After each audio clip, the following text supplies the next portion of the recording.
Absolutely. And also to tell everyone this session will be recorded, so just wanted to let people know that as well. All right, I will try my best to keep it rated PG as much as I can, and hopefully not disclose any really big secrets one way or another. I actually had a presentation that I prepared.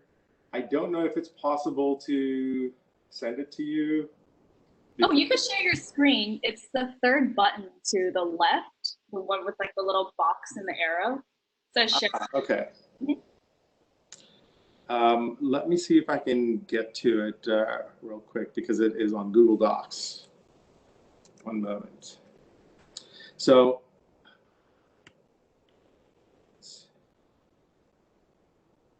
sorry. Will it share iPad also? If you were called into it, it should. Okay. Yeah. One moment.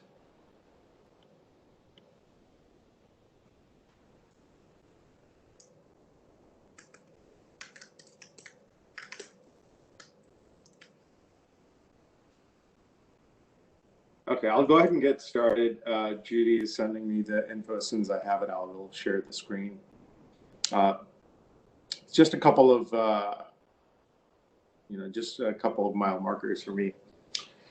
So I'll give you a little bit of an intro. I see there's quite a few folks here, some who don't know me. All right, I think Judy's sending it over to you as well. Oh, she sent it over already. Wow.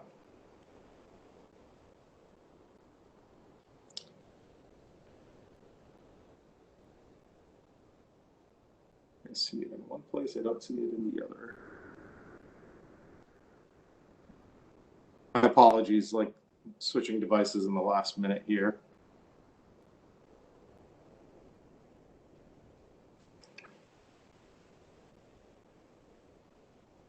All right, it is just spinning.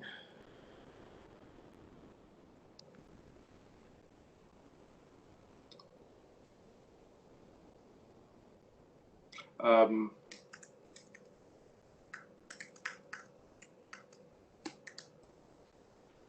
right. Is it okay if I have them email it to you, Sabrina? Yeah, for sure. I can do that as well. Okay. Sorry for the wait, everyone. All right. So I'll just go ahead and get started. A little bit about me. I am an engineer by profession. I started out in the mid 2000s or early 2000s, actually, working on the Spitzer Space Telescope. I was at Cornell. I was an undergrad, and I was working for the Space Sciences Department.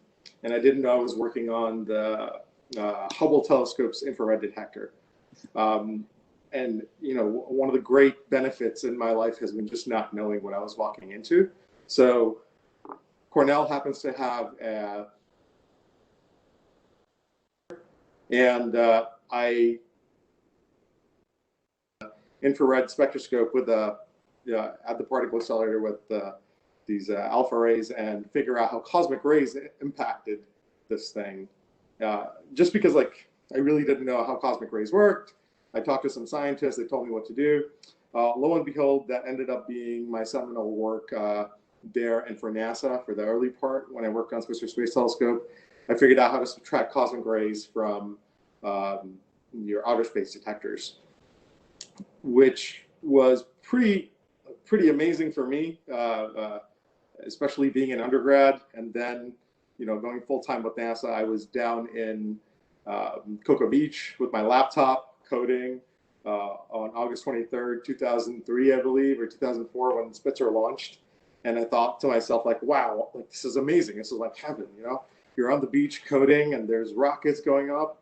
So I moved to Florida. I took a job with a DoD company, with a DoD contractor, doing work. That was my first exposure to AI, and not what we call AI today, neural networks or anything. This was expert systems. But I'll tell you what, AI, even in the more benign forms, even in the less, even in the less neural networky forms, can still be quite formidable. So at that time, Oh, there's so yeah, AI even at that time was uh, uh, was interesting, and it was crazy how many decisions how many decisions it could do. Actually, if you don't mind going back to the Skynet slide, so I've got a quick little thing about Skynet.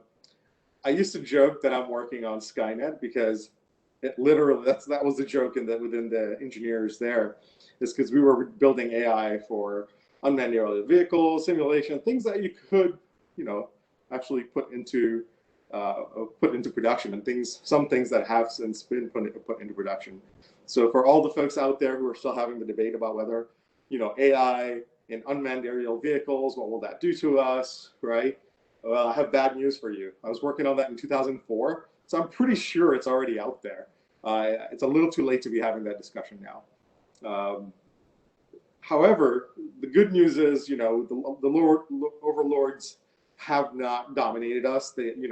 We are not reporting to robots, at least not as far as I can tell.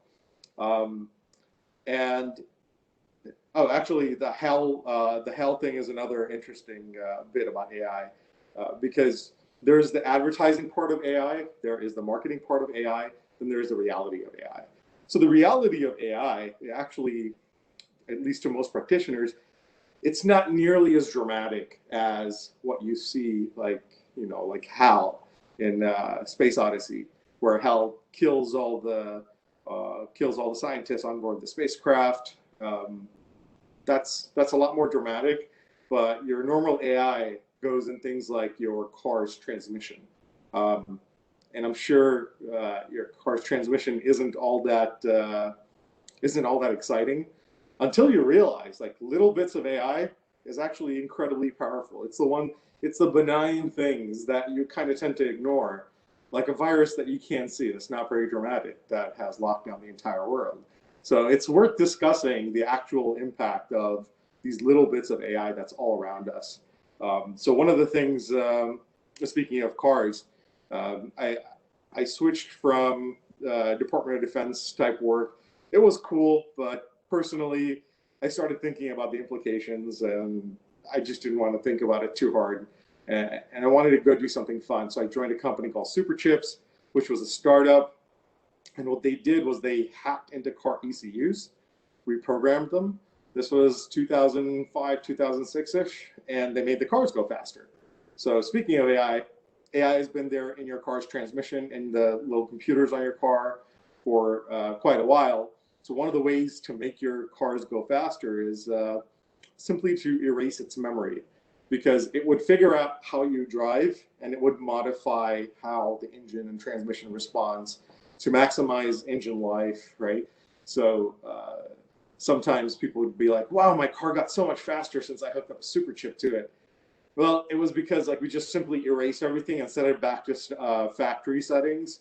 So it would just go really, really fast. So if you want to try out a quick hack and you have a car anywhere from 2000s onward, if you want like that new car feel back, just disconnect your battery for a couple of days and your car will seem to go faster. Of course, we actually did reverse engineer some of the stuff and we made the cars go even faster, which ended up with me getting a bunch of speeding tickets. But that was my first venture into startups. Superchips was a startup, and it was just an incredible experience working there. People just didn't want to leave. I remember the CEO used to have to come around and like kick us out of the building because we were staying there for unhealthy amounts of time, weekends and everything included. Then Superchips sold to a larger company, and I joined another startup, which was in the travel industry. And this is where I first got exposed to like really large scale systems, what we call like, scalable backend systems. So if you've ever traveled anywhere, if you've ever checked in at an airport, you've probably used some of my code, some of the code that I worked on, built web services and other stuff in C++. So that for any of you on the, in the meeting here who remembers C++, like I know nobody uses C++ these days, everybody uses JavaScript. But we were building web services in C++ way back in the day. And with 2 HPUX servers, I remember we were handling like 81,000 requests per hour, which was pretty crazy at the time. But that was my next startup, which was called Kinetics, which was bought by NCR. And I just absolutely fell in love with startups. I love the energy. I love the speed of building things, the impact that you have, which is almost immediate. And I started thinking from that point on that, hey, I really want to do something on my own. I joined a third startup. Well, this was a bigger startup, more mature one. This is called Live TV. And I got to design Wi-Fi in the air. So if you're ever flying JetBlue and you're using Fly-Fi, you know, if you're geeky enough, right-click View Source, and you'll notice that we're doing man-in-the-middle attacks to get you banner ads. One of my friends recently called me up and he said, yeah, it was really crazy. I was up in the air and I was seeing these ads and they were weird ads. And then I realized JetBlue was inserting them. I was like, yeah, I built that. So if you're flying in the air, you're welcome. I'm collecting your data. So I learned a lot about data in the travel industry. There's just tons and tons of information. And they don't use it in a nefarious way. They were just trying to optimize content for people that were coming on board. They're trying to improve customer service. Same with NCR. They were using data in a pretty responsible way, from given that at the time there weren't quite as many safeguards in place. I remember going through and taking credit card numbers out of log files, because as a startup, you don't think about things like that. But then you start thinking about PCI compliance and whatnot. So that's enough about me. That's how I kind of went into technology, really hard technology, to jumping into startups, getting some exposure into AI. And then the next phase happened, right? The iPhone came out, Steve Jobs. Needless to say, Steve Jobs is a legend. And I was trying to channel my inner Steve Jobs. I was trying to read a lot of books, learn more about being an entrepreneur. I'd never been a full-time entrepreneur. I always had like a little bit of a side hustle since I was in college, all the way through to having an engineering job and having a car dealership on the side. Not a regular car dealership, but one where we sold cars online, because I love cars. And then finally, I wanted to just take the plunge, and it happened quite accidentally. I was hanging out with a friend of mine who's a dentist in Orlando. For some really odd reason, I have a lot of friends who are dentists. So I was hanging out with one of them in Orlando, and I'm trying to figure out, what can I build? What software can I build to show how amazing of a programmer I really am, right? Because that's what engineers always think. So I'm looking at his practice management software, and I'm like, how much does it cost? He's like, $10,000, and it comes with all the server and all the other equipment. And I thought to myself, wow, that's so expensive. I could build this cheaper, which is the very, rookie call. And then just by chance, I happened to see a check on his desk for about $3,000 for Yellow Pages. And it pissed me off as a geek. Like, things like that really bother you. It shouldn't, but that's how you know you're a geek. So the $3,000 for Yellow Pages, and I'm going, dude, you're paying this much per year and you're complaining about this $10,000 software that runs your business. He's like, yeah, but this is what brings me customers. And by the way, it's not $3,000 per year, it's $3,000 per month. And as a matter of fact, I actually spent $6,000 a month for advertising. And it blew my mind. Of course, being the geek that I am, and I still really didn't think of this as a business, but I did see a big problem. So, and the big problem that I saw was that he was funding like cutting down of trees. So I needed to convince him somehow that spending $3,000 on Yellow Pages was not worth it. So I rolled my first call tracking solution using Asterisk. I had all of his advertisers, forward all the calls to these different numbers. And then I would forward that to his office, and I would record the calls in between. And I recorded and listened to the calls myself for the first 3 months, and I classified the calls. So for those of you who are familiar with data science, I started seeing hey, maybe there's some AI angle here someday, right? For classifying calls, trying to figure out what's what. But at that time, I didn't have enough data. But there were 1,000 phone calls that I analyzed, and out of the 1,000, only 56 of them came from Yellow Pages. So there wasn't, and he had like a 10% conversion rate. So out of the 1,000 phone calls, around 100 people actually became new customers, new patients. And of course, from the 56, he got like 5. So if you do the math, each customer that he was acquiring from Yellow Pages was just so incredibly expensive. It made sense for him to not do that anymore. And now he could see the data, and it was, over several months. He was spending money on AdWords, which was pretty effective at the time. Given, cost per acquisition wise, his SEO was working pretty well. His organic was working well. So he turns around and he goes, great, you'll be my marketing guy. And I got really offended by that because, here I am, I build spaceflight systems. Like, this guy's telling me I'm his marketing guy. So I'm like, no, dude, I'm not your marketing guy. So he's like, but I'll give you the 3,000 I was giving to Yellow Pages. So I was like, well, okay, maybe I'll be your marketing guy. So I hired Chris online. He's in the Philippines, a wonderful guy, still works with me. And I let Chris manage all of the marketing from the Philippines. And I don't know anything about marketing. The only thing I know is put more money into things that work. Don't put as much money into things that don't work. So I go ahead and, do this for a couple of months. I'm at a Thanksgiving party. Two more dentists corner me and say, hey, so-and-so told us that you were his marketing guy and he's doing great. We want you to be our marketing guy. So I come back home and I'm really pissed off. And at this point, Chris has been working with me and he basically runs the business. I have a day job. And I'm sitting there venting to Chris and telling Chris, I was like, I can't believe these people. He's like, Chris, can you handle 2 more? And I'm trying to figure out, what business am I going to do? What amazing tech business am I going to do that will show the world how badass of an engineer I am? And Chris is kind of snarky. He still is. So he goes, well, it seems like you already have a business. And he says it in a very nice way. But like, coming from Chris, I was just like, oh, wait, you're right. There's this thing that makes money. And yeah, the definition of a business is like some solution that I've built. Just because it doesn't pass the amount of just because it wasn't technically really difficult, I'm refusing to accept that this is a business. But that became the business. That became Dental Web Now. There were a lot of ups and downs, especially as an engineer. I didn't know anything about business, really. Everything was just gut feel.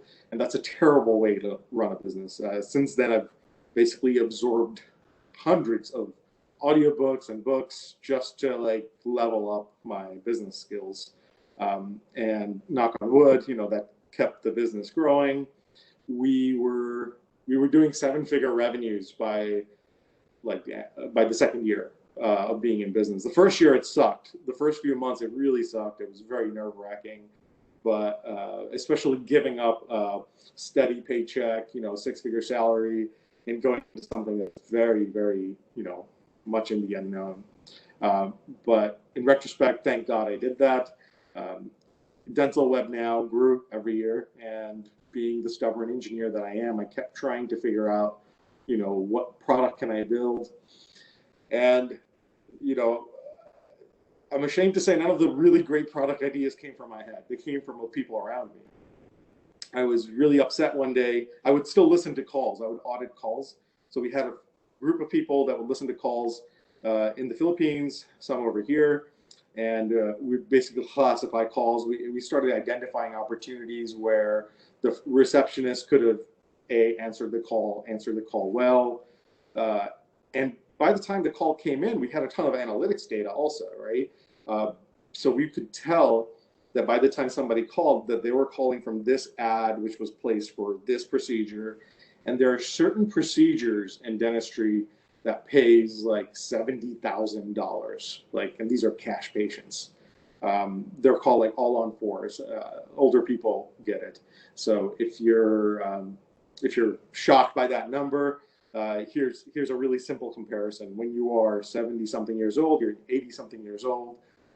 If you were to choose between a Porsche and the ability to eat an apple, guess what? If you have the money, you will want to eat an apple. So that's what the all-on-4s are. So I remember this one specific call where we got this all-on-4 patient that we're looking at it. We knew the demographic information, and they picked up the phone, called the office, and the receptionist picked up the phone, goes, "Thank you for calling, please hold." And 3 minutes later, she gets back to this person, and this person had a pretty good experience on the website, which is why they called. We helped design the website. And after 3 minutes, this person picks up the phone and says, "Oh, so I guess your guys are pretty busy, huh?" And she goes, "Yeah, we're pretty busy." And this person doesn't even ask. They're just like, "Yeah, I don't want to deal with these people." Those kinds of patients at the time were some of the hardest to get, on the phone. And if you blew one of those calls, I would get on the phone. A lot of the dentists were friends of mine, and this one specifically was a good friend. I got on the phone and I'm like upset. I'm like, "Dude, take care of your business. You don't know how to run a business. You're not deserving of my technology." I had very, very nice customers, very nice friends. My wife overhears me and she goes, "Why are you so upset?" And I explained to her why. So she's not a techie. She's her background's in medicine. She was an RN. So she goes, "Wait, you already know all this information by the time the phone rings?" I'm like, "Yeah, we know a lot of information. We can predict with a pretty high degree of accuracy what this person who's calling you is calling about." She said, "Why don't you just let the front desk know so they wouldn't drop the ball?" And I swear, up until then, I was just like, I don't know, maybe I just enjoy yelling at people. So I was just like getting upset and calling all these people like, "Oh, you're screwed up this call." And then I was like, yeah, I could just build something, right? And just give them a pop-up, let them know, "Hey, this person on the phone, your phone's going to ring here. This person on the phone is a high-value client. Be nice, right? Don't put them on hold." That was the beginning of our own little AI experiment, which was CallSumo. So CallSumo was built primarily to be cute and not scary, because if you actually think about it, the fact that we can determine that this person, their name is this, here's some background information, here's which page they were looking at before you pick up the phone. So CallSumo pops up like a couple of seconds. The moment that someone picks up the phone, makes a connection, it pops up on the receptionist's desk. And the receptionist can tell this person's calling for XYZ procedure. So we tried to make it not creepy. If you look up CallSumo, you'll see, well, it looks like a telephone sumo guy. And we had these things called sumojis, which are all super cute and not scary. That was from feedback from the dentists. And that was basically the first product that started, utilizing some intelligence and then put it in front of people at the right time. And timely intelligence is very important. So I moved from Melbourne, Florida, which is where I was. And at the time I'd started TrepHub already. TrepHub is a nonprofit, which helped launch a whole bunch of startups in the Melbourne area and Space Coast. And I left in 2017, moved to the Bay Area, not to get funding and get crazy rich, because the company was already doing well. I'd bootstrapped. I moved here. I sold Dental Web Now in 2018, around the end of 2018, and I really wanted to just focus more on tech. So I kept the intellectual property from CallSumo and rolled it up into what today is Yobi. Dental Web Now went to a wonderful company called NPI, and I still have some equity in NPI. They're a wonderful, wonderful company, great people. I've learned a ton from NPI, from my partners there. And yeah, I've been focusing more on tech these days. And since coronavirus, there's been COVID's been pretty rough, but there's been more opportunities opening up also. So that's kind of the background of how I got from beginning at as an engineer, getting into the fray into AI and getting into entrepreneurship.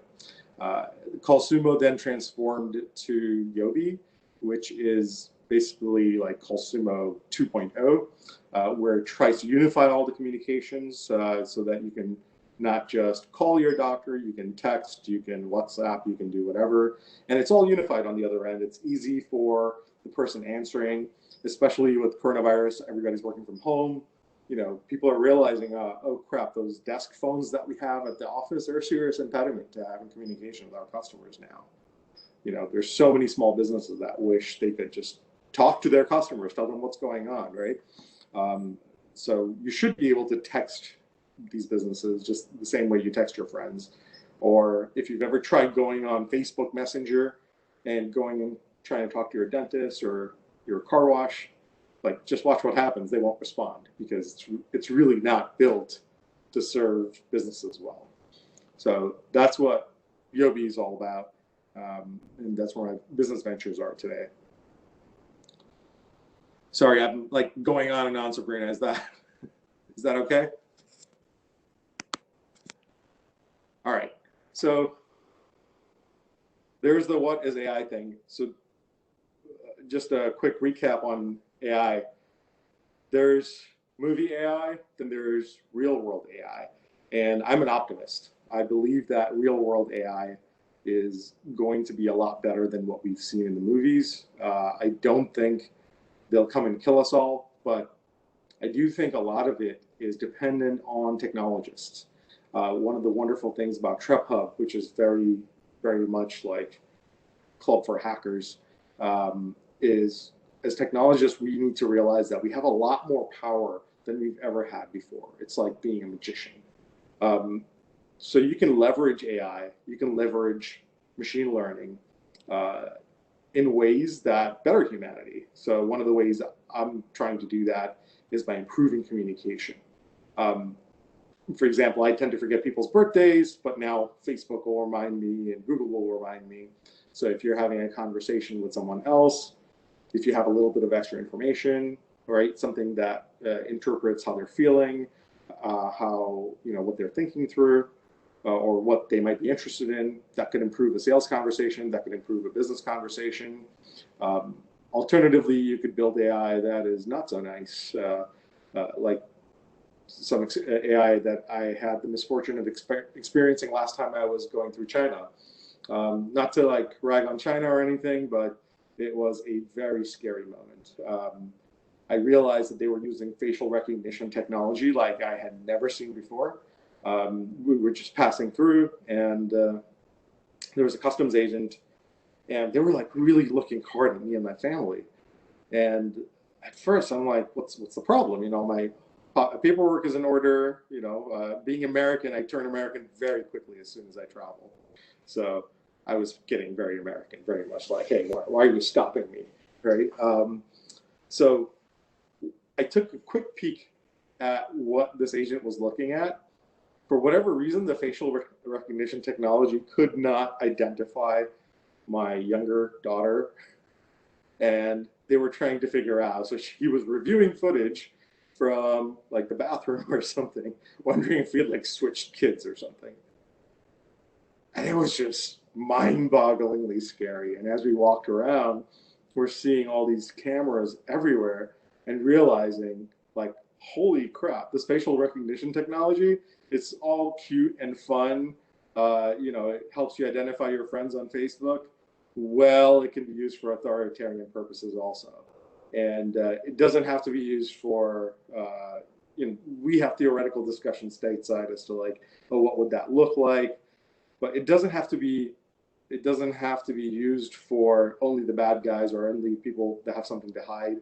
Just those few hours that we were there, it was just crazy, just knowing someone's watching you at all times, and not just watching you, but there's some algorithm helping.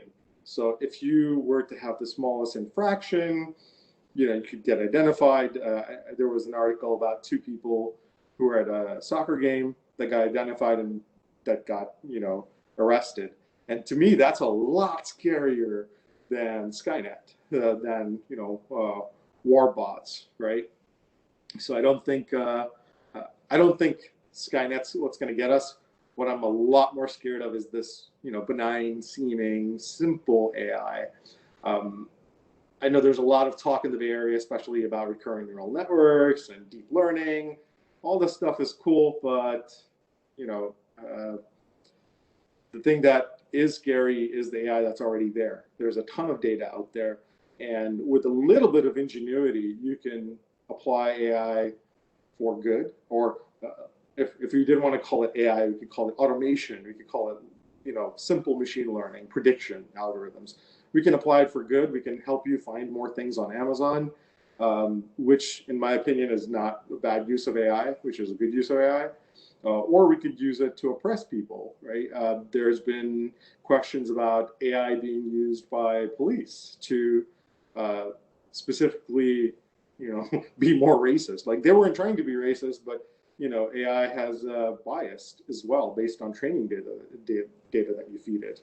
So they were pulling over minorities more often when assisted by AI algorithms that were basically just projecting whatever that department was doing before.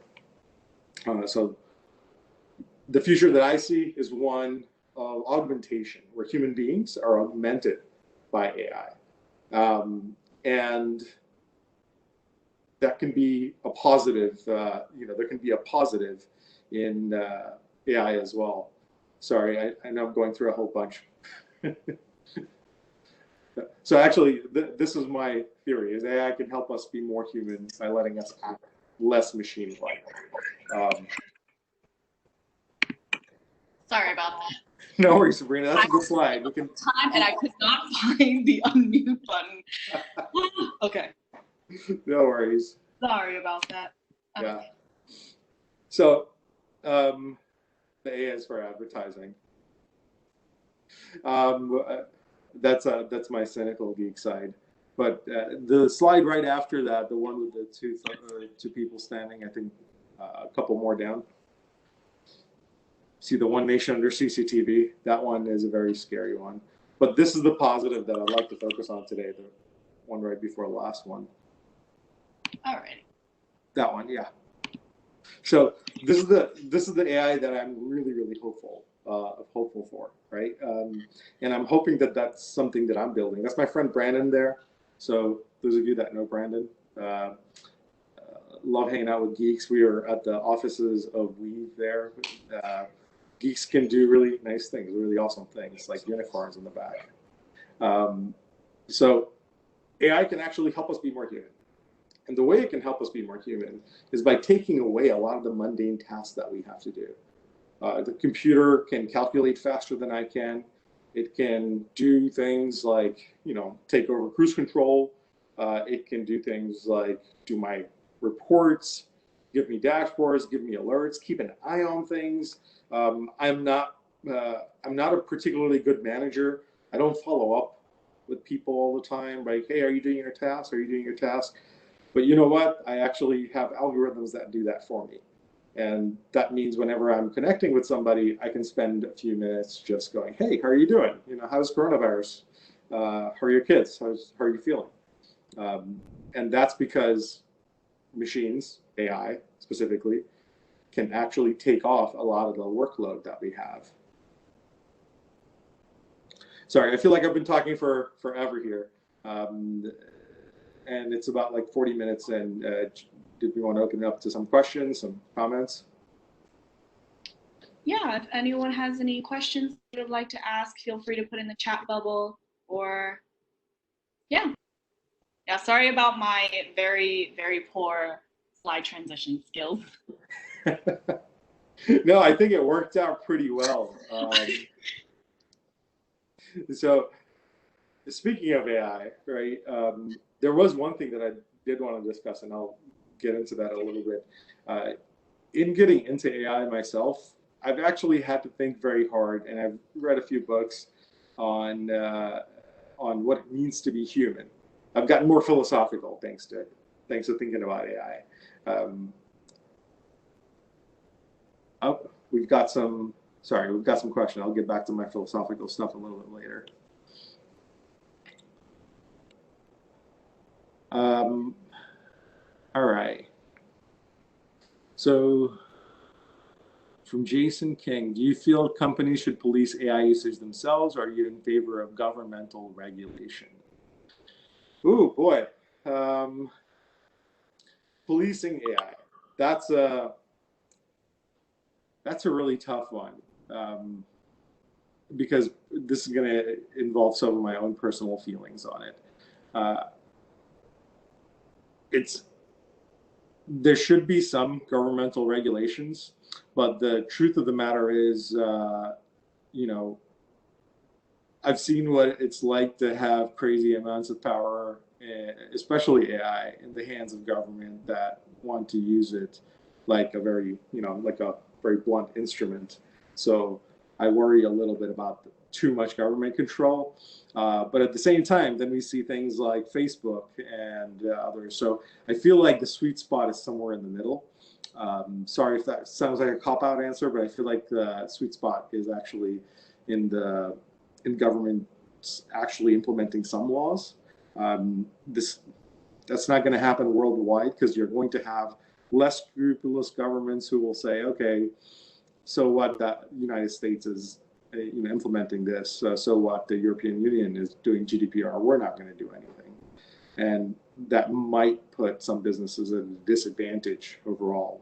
But yeah, if you don't want things going a Wild West on you, I think it makes sense to have some governmental regulation. Yeah, and I think you need to have companies that police themselves as well. So I hope that answers your question, Jason. Aaron, hi Aaron. What are your thoughts about the future of refreshment learning for robotics? Hey, Ahmed. How's it going? Did you mean to say refreshment learning for robotics? Yep. Yeah, because right now we're considering doing certain projects that help the efficiency of some of our, well, I can't get into details, but of some of our centers. Mm-hmm. So just, and it can be more general, like what are your thoughts on robotics and AI and just where we are headed? So I think robotics is awesome. I feel like I feel like there should be more robotics, more automation. But at the same time, I feel like human beings, we should have to work less. And lo and behold, COVID brought that to us. We're all at home. We're good. Things are still happening, right? The machines are still working. So I personally am a very big proponent of robotics doing more of the things, because we human beings were not meant to be robots, and robots can be better robots than us. That being said, there is something to being a craftsman. So I think as in the future, we're going to see robots specialize more in doing certain things that we're already seeing now. And yeah, that will take away jobs, but there's still something about creativity, language, art, beauty, things that I hope that we will be able to partake more in, things that we'll be able to put value in. So I don't see robots replacing artists, any more than a printer would. Yeah. But what specific verticals do you think robotics is going to make the most impact in the next, like, say, 5 years? Oh boy, that is an awesome question. That's an awesome question, because if you'd asked that a few months ago, I'd be like, well, I'd be a lot more conservative. But given coronavirus, yeah, I think businesses are just going to double down, and we might actually see a crazy acceleration of robotics. I mean, I've been thinking about putting, telepresence bots, something that I had just been toying with. Now I'm like seriously thinking about putting telepresence bots in any offices that we have. So I can't think of anything or any industry that wouldn't get touched by robotics in the next 10 years, 5 to 10 years. Because what COVID's taught us is that, hey, human beings can be fragile. Human beings, they're hard to predict, and all this other stuff. Robots are not. And even in places where you can't have robots, so one of my friends, he worked at the robotic surgery place, right? Even where human beings are absolutely necessary, their skill sets are necessary, I see them working in conjunction with robots. So, and that actually brings up very complicated technical issues. Like if you're thinking about surgery, robotic surgery, right? There's got to be AI. It's got to know, there's a millisecond delay or there's a second delay between the robot making an incision and the surgeon feeling it. So the robot's got to know what kind of pressure is okay. It has to have some AI built in. So that's actually the cool kind of future that I envision, is where we're working very closely with, semi-intelligent Jarvis-like robots like Iron Man. That sounds awesome. Yeah, thanks for your time on that. Truly appreciate it. Absolutely. Thanks for that really awesome question. I'm trying to get back to the chat thing here. Sorry, guys. Chat. There. There are a couple other questions. Human asked, thank you for the presentation. Where do you think AI is heading in the future? And what would be its impact on business? I think AI's impact on business is simply undeniable. I hope to be in that. I hope to be in the fray in that very much. There's just so much data in our communication, and now that COVID's happened, we're a lot more comfortable with telecommuting to work. We're having a lot more conversations over intelligent channels like Zoom, like the one we're having right now, where everything can be recorded and it can get analyzed by AI algorithms that can actually help better us. So I think the impact of AI on business is probably beyond what we can even really fathom right now, because I see AI affecting human nature. So I'll give you a quick little example of how I use AI myself, on myself. So I tend to curse a lot, and this is not something I'm proud of, but this is a leftover from my New York days. I'll go into a customer meeting, and without even knowing it, I'll be cursing, I'll be using curse words. And what I did was all of my conference calls are recorded. So I started having an algorithm go through and do sentiment analysis line by line as to how people react to the things that I say. And I noticed every time I curse, the other people on the call become more, like, less comfortable. They become more apprehensive to offer up ideas, whether it's employees or others. So I started using this little bit of artificial intelligence and natural language processing to identify how many times I cursed, where I cursed, what kind of impact it had. And then I have it send me a text message or, like a nastygram every time with my curse count. And it started changing my behavior. So I started cursing less on conference calls. I started being more attentive to the other people that are there. And I dare to say I've become a better boss, a better collaborator, a better salesperson. And that's just how it's impacted, my business. And that's a little bit of Python and recorded audio. So if you can kind of project in your mind what you can do with that kind of power, I think it'll have a ginormous impact on business of every single kind, especially now that we use technology so much more. I can't wait to see the end of your, Alexander Graham Bell phones, so that more of our conversations are analyzed, at least the business ones are analyzed, so that we become better business people. Let's see, another from Mokhtar. It says, AI will take over software engineering jobs? I sure hope not. Well, actually, as the boss, I'd be like, yes, absolutely. All you software engineers, you better watch out. But for all the software engineers out there, I think we've been having this conversation for quite a while, or something similar to it. Hey, programming is going to become super simple, that people are just going to be able to drag and drop. There's all these little interfaces that are out now. But to be honest, you really have to think about what is a software engineering job and what parts of it are automatable. So if you've, in the early days when I experienced .NET, I was like, oh my God, this thing does everything for you. You don't even have to manage your pointers. And guess what? There's even more programming jobs now, not less. I don't think AI is going to eliminate software engineering, because software engineering inherently is a very creative process. It's a problem-solving process. It's something that we as human beings were really good at. And here's where I'm going to go back to my philosophical talk about what it does mean to be human. And if you really boil it down, being human is language. This thing. If I just said, being human is language quite bigly, I think almost everybody gets that reference.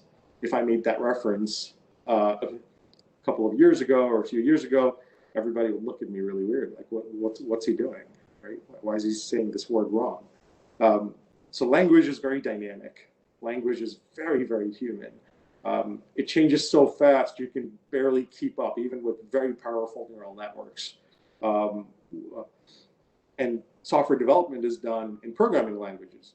Granted, programming languages aren't quite the same as English or Hindi or Urdu or Arabic, but it is still a language, and you can mold it into solutions for things, just the same way as we can express things to each other, jokes or other high-level concepts.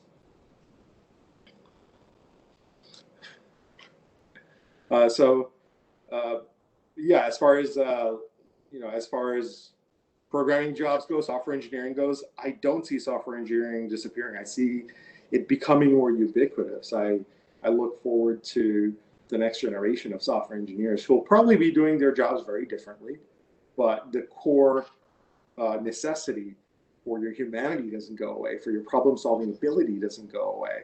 That becomes, I feel like that's going to be more in demand, right? So as AI progresses, and I may be Pollyannish for this, but I believe that as AI progresses, we need to bank on being more human. And being more human means being more creative, being more artsy, and doing things that we do really, really well, which is problem solving. Not solving math problems, but problem solving. Like solving puzzles in our heads, things that we do within milliseconds that machines can't match. And I don't foresee them matching it in the next 50 to 100 years. I think there was one from Jason King. Have you seen any examples of how AI has been a critical part of social change or movements? AI has been a critical part of social change. So we're seeing Black Lives Matter, and we're seeing all of this stuff play out right in front of our eyes. And I don't want to be like, oh, AI did that. Well, AI was on both sides of it, unfortunately. On the negative side, AI was responsible for some of the oppression that was caused. It was responsible and continues to be responsible for some systematic racism. But on the same token, AI, it's just a tool. The thing is not evil. The thing doesn't have a mind. It's just an amplification of who we are. So on the same token, because of AI, because of the interest in Black Lives Matter, because of the interest in systematic racism, my Netflix feed is full of documentaries. My kids know a lot more about what happened in the 60s and before. History has become more relevant, not only in my household, but I see my kids talking to other people's kids, and they're talking about similar things. Part of that is because of humble little AI algorithms that says, other people like this, so you might also like this. So that's a really backhanded way of going, hey, AI and social change, but I think AI amplifies us. So unfortunately, sometimes it amplifies the worst of us, but I think it can also amplify the best of us. So I'm hoping that some of the social changes that we're seeing right now is thanks to some of the AI technologies that we've built up.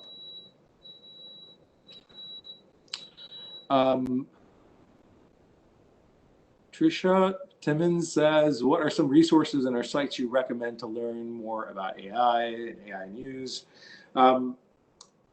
There are a ton of resources. One of my most favorite tools, if you're getting into AI, is this tool called Weka. It's an open source tool where you can just take a bunch of Excel and play with it. I'm a big, big believer in just playing with things, right? Even programming. I became a programmer because I was playing on QBasic way back in the day. I know I'm dating myself.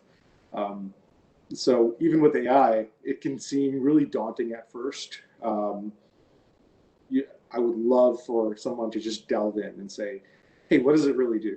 So if you had some data and you wanted to make some sense of it, Weka is a great tool to get started, get your feet wet in AI within hours or days. If you want to get more serious about it, Python's probably a great way to go. There's, let's see, what's the best resource for AI? Actually, I won't endorse anyone because there's just so many resources out there. I personally would not recommend delving into deep learning or TensorFlow right away, because just going into it, it seems like a lot to take in.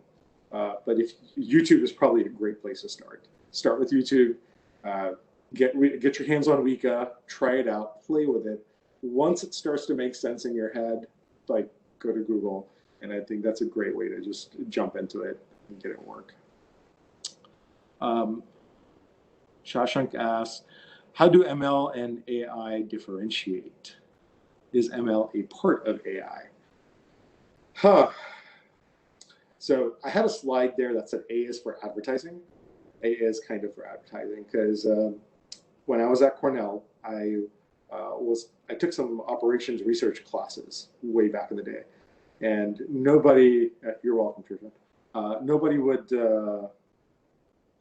call operations research very sexy. I remember one of my friends joked, they said, ORIE, that stands for, oh really, I'm an engineer. But operations research was all about data science. That's what it was. You were looking at a bunch of data, you were looking at probability and statistics, and you were trying to model that data. And that's what traditional machine learning tries to do, regression analysis and whatnot. So I think machine learning and artificial intelligence, they're pretty much the same thing. And I think artificial intelligence can be a little broader because it's just like frou-frou stuff. So a simple algorithm. Actually, I'll tell you a story. There was a competition to predict the weather, right? So you have all these great AI nerds come out and they're doing all this modeling, this deep learning, and they're trying Bayesian, naive Bayes algorithms and whatnot, and they're trying to predict the weather. Guess who won that contest? It was like a 12-year-old. Like, oh my God, what kind of AI did this 12-year-old work on that they won the contest? Well, it was an algorithm, and this person's AI basically said the weather today will be the same as tomorrow. And they predicted the weather most accurately because they were in California. And in California today is like tomorrow, like yesterday. So do you want to call that AI, machine learning? I don't think there was much learning there, but you could call it AI, artificial intelligence. But I think, yes, ML, machine learning, AI, pretty much the same thing in my brain. Because I know we just reached the top of the hour, so I think this will be the last question, and then we can close it out. Awesome. Do you think AI might limit people putting them in a situation of being exposed to what is relevant to their life and habits, and make it hard for them to get out of it, to have a chance to experience trying new things that they were not already aware of? So Ali, man, you couldn't be more right. So this is one of the scary things about AI. Remember when I said I don't think we need to be worried about killer robots? I think what we need to be worried about is Facebook recommending content based on what you liked in the past. That's a lot scarier because it will cause you to become more and more extreme because you won't be exposed to other viewpoints. So if you were a little bit bigoted, the AI algorithm might actually end up making you more and more bigoted. So there's absolutely, positively very scary chances of these apps that we use, these products that are out there, they're ubiquitous, that are trying to make us happy, give us the next rush of dopamine, that I think are far scarier than any killer robots could be. Because the impact that they have unwittingly, like I'm sure Facebook has no bad intentions. They never meant to amplify the worst in us, but you end up doing that with really benign, you might also like type AI. I hope that answers your question, Ali. All right, perfect. Yeah, no, thank you so much, Ahmed, for speaking today. Sorry again about the technical difficulties, everyone. And yeah, I'll send a follow-up email to just thank everyone and send this recording once it renders. And if you guys have any questions, just let me know. Thank you everyone for attending. Ahmed, any last words before we close? Oh, thank you so much for having me. I hope that if anybody here is really into AI, want to do, or they're working on it, and if you have any questions or anything that I can answer, feel free to reach out to me on LinkedIn. I try to get to all of my messages, so within a week or so. And thank you everyone for attending. I appreciate it. Thank you for having me. Yeah, man. Thanks so much. Thanks, Alan. Yeah, great seeing you. And for everybody on the call, I've known Ahmed for the last 15 years. So yeah, thanks for showing up. All right. Thanks, Alan. Take care, man. It's good seeing you, man. Bye. Thank you. Thank you, Ahmed.